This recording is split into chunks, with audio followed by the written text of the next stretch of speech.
बिस्मिल्लाहिर्रहमानिर्रहीम। आइए हम सब हज के फ़राइज़ जानने की कोशिश करते हैं। हज के फ़राइज़ ये हैं। नंबर 1, मीक़ात से एहराम बांधना यानी नियत करना और तलबिया पढ़ना। तलबिया इसे कहते हैं लब्बैक अल्लाहुम्मा लब्बैक, लब्बैक ला शरीक लक लब्बैक, इन्नल हम्द वन निअमत लक वल मुल्क ला शरीक लक। ये तीनों यानी एहराम और नियत का करना, तलबिया का पढ़ना, ये तीनों एक साथ होते हैं, इसलिए इनको एक ही शुमार किया जाता है। नंबर 2, वक़ूफ़ अरफ़ात यानी मैदान अरफ़ात में ठहरना। ज़वाल आफ़ताब के बाद गुरूब आफ़ताब तक ठहरना वाजिब है, यानी 12 बजे के बाद से शाम तक ठहरना वाजिब है।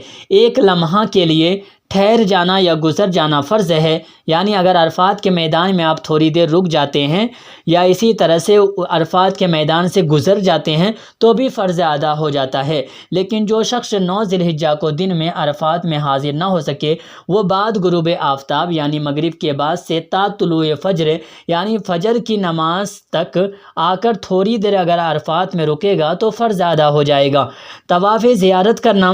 नंबर 3, तवाफ़ ज़ियारत करना जो 10 ज़िलहिज्जा से 12 ज़िलहिज्जा के गुरूब आफ़ताब तक यानी शाम तक किया जा सकता है, लेकिन 10 ज़िलहिज्जा को करना अफजल है।